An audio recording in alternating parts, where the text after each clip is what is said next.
السلام عليكم. النهارده يا جماعه حابب ان انا اعمل لكم درس جديد، بس قبل ما ابدا الدرس طبعا لازم نشترك في القناه بحيث ان انت يجيلك كل من هو جديد بالنسبه لان انا هبدا اعمل شروحات الايام اللي جايه.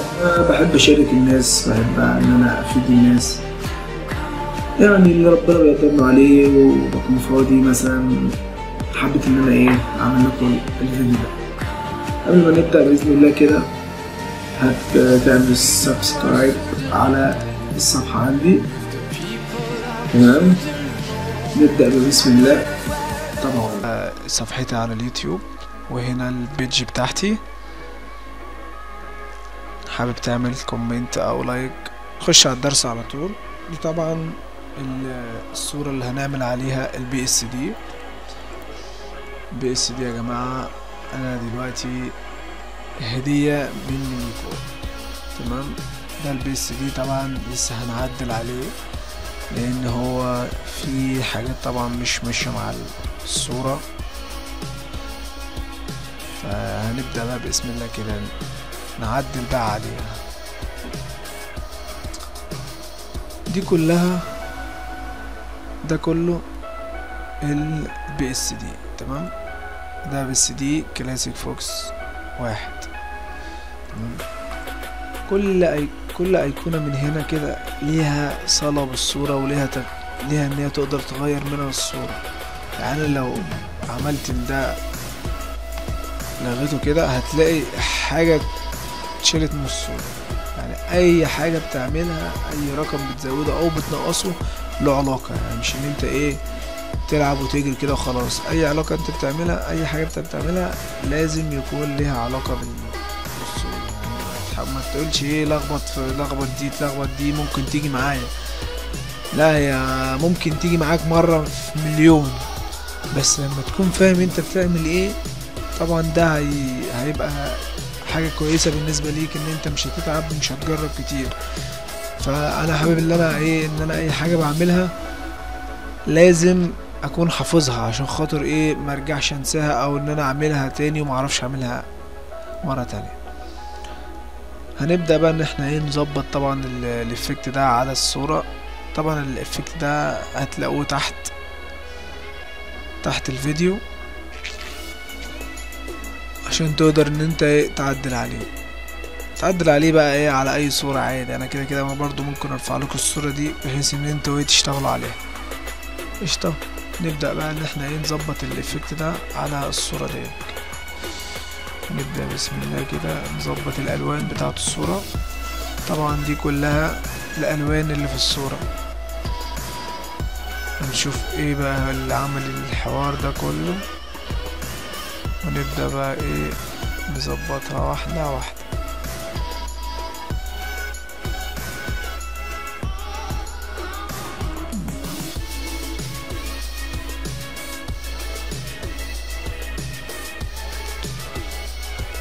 السنس من هنا يا جماعة بيفرق جامد، يعني دايما نخلي بالنا من انها حاجة انت بتعملها. هنيجي هنا مثلا نخففها شوية بحيث ان هي ما تبقاش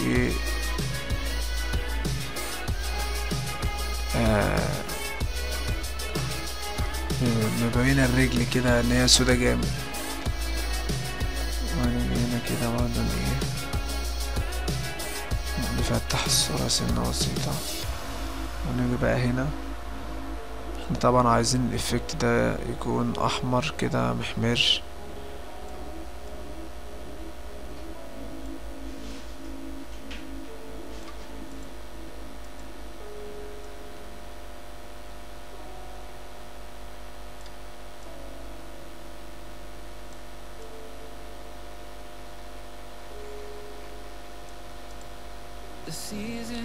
هنيجي بقى هنا على الشادو نلعب كده خفيف.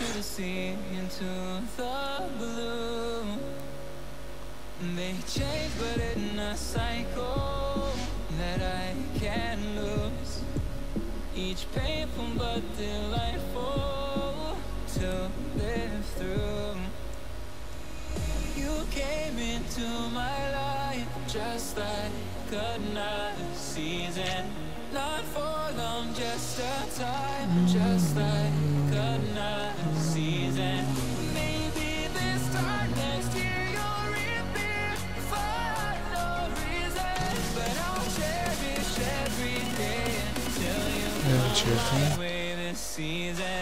لما بنيجي على الاحمر لما كنا عايزين نغير مثلا اللون الاحمر فبنيجي على اللون الاحمر ونحب ان احنا نغير عليه.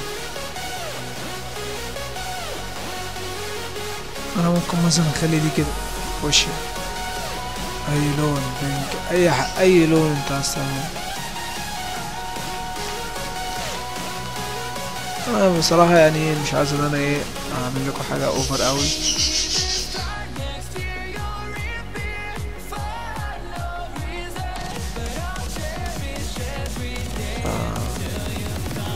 تابعوا معايا على الطريق الصح.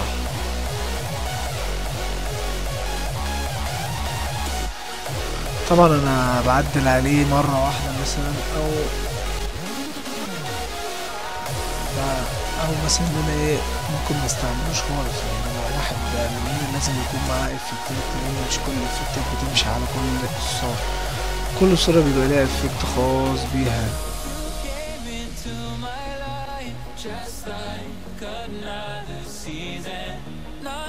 انا حابب ان انا تركز معايا اكتر برضو في الشرح.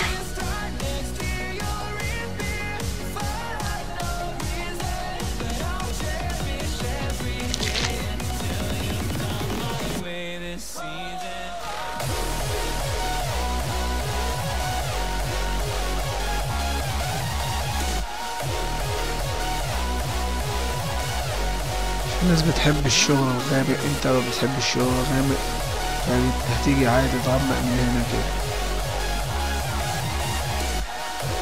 تحب مثلا الشغل الفاتح عادي تفتح الصورة عادي تغمقها. ده حاجة بقى انت ودماغك، لان كل الناس كل واحد وله ذوقه في الشغل بتاعه والايديت والكلام ده.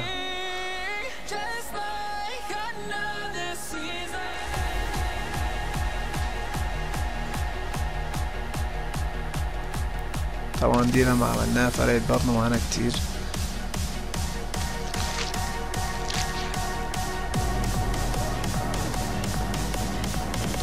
طبعا هفنش لكم الصورة دي في الاخر خالص. حاليا الساعة 4:30 الواحد بقى صوته هيدخن اهو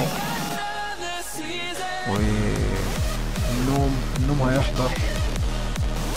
طبعا دي فوتو فلتر، دي اللي انت مثلا ممكن تقدر تغير منها تأثير من الصورة زي ما انتم شايفين.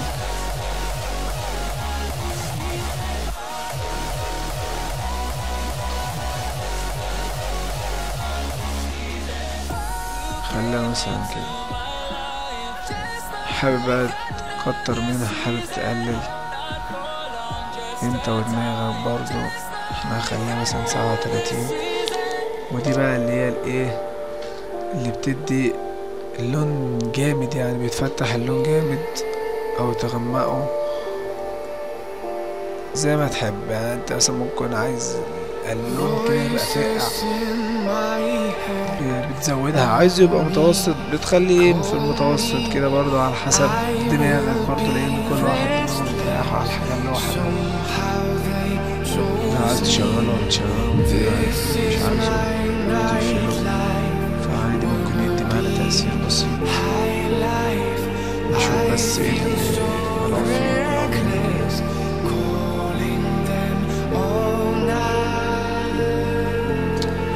حاولوا يا جماعة برضو السنس كده بيفرق جامد. أهم حاجة في شغلتنا ده السنس عشان خاطر تقدر تعدل عليها كويس.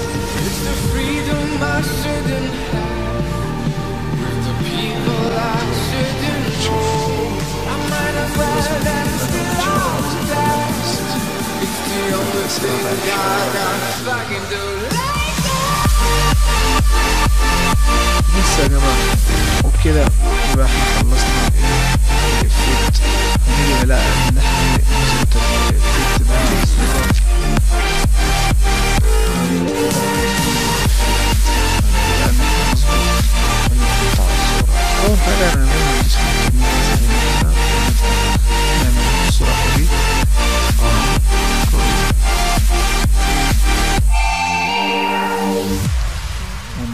اوكي، جا فتحت لنا اللي هي الصورة التانية دي. هندوس كنترول ونعلي مع الافكت من فوق كده، هيظهر الاتنين دول. هندوس كنترول اي.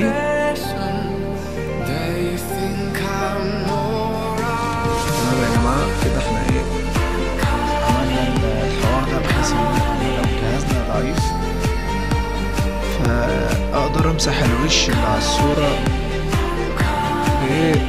بخفية، والجهاز يكون خفيف معايا. نيجي المسار هنا كده ندوس، هيفتح لي ناحية كده، نخش نقعد على الصورة بحيث ان احنا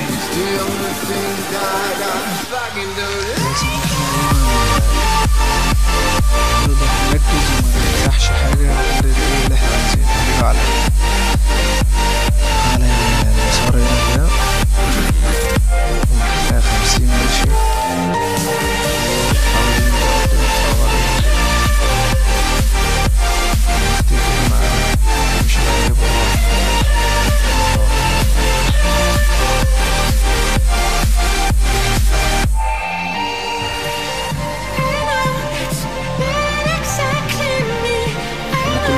طبعا ما تسيبش اللوبر تسيب، انا دايس دوسة واحدة بس ان هو كله يمشي 50 زي ما انا دايس.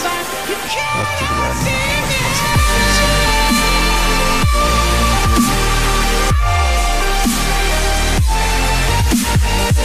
طبعا يا جماعة لو عايز تكبر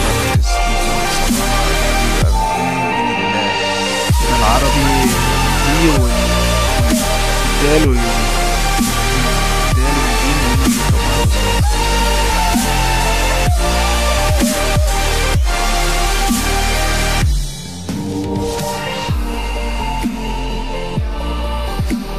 طبعا الرجل يا جماعة الناس كلها بتسيبها وتمشي، متاخدش بالها منها، خلي بالك من اي تفاصيل في الصورة هتفرق معاك. يعني لو شلت الورقة كده من على الارض هتلاقيها فرقت معاك جامد قوي. كده يا جماعة يعتبر انا خلصت الافكت.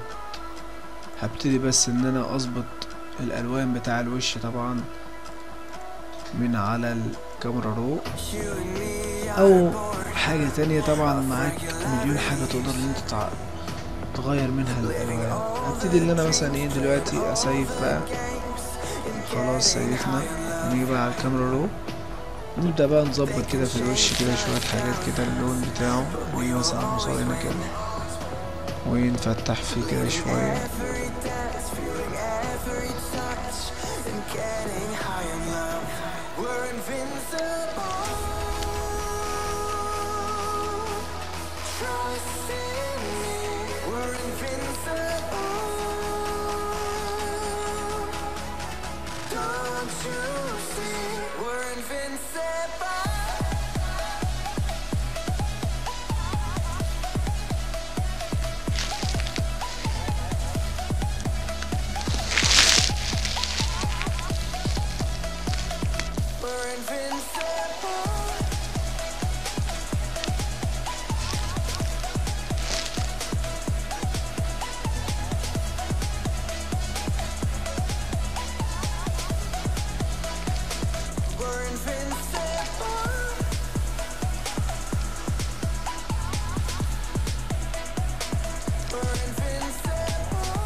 وبكده يبقى خلصت حلقتنا كده الصورة على التسييف يا جماعة. احب اوريلكوا قبل وبعد كده، طبعا قبل وكده بعد.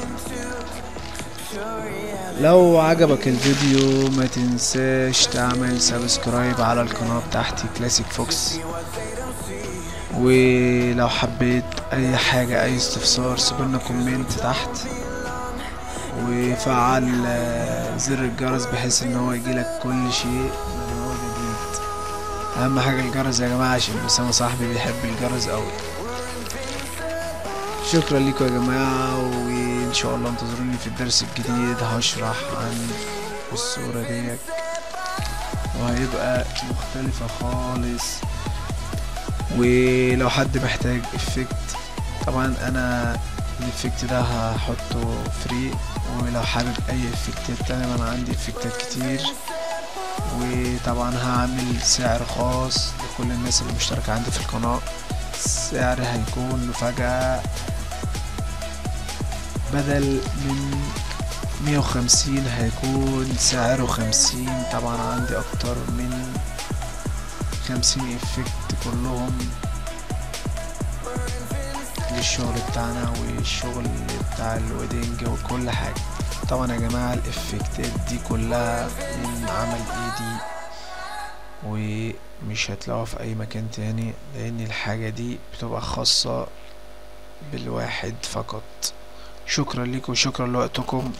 كان معكم كلاسيك فوكس، انتظرونا في الفيديو الجديد.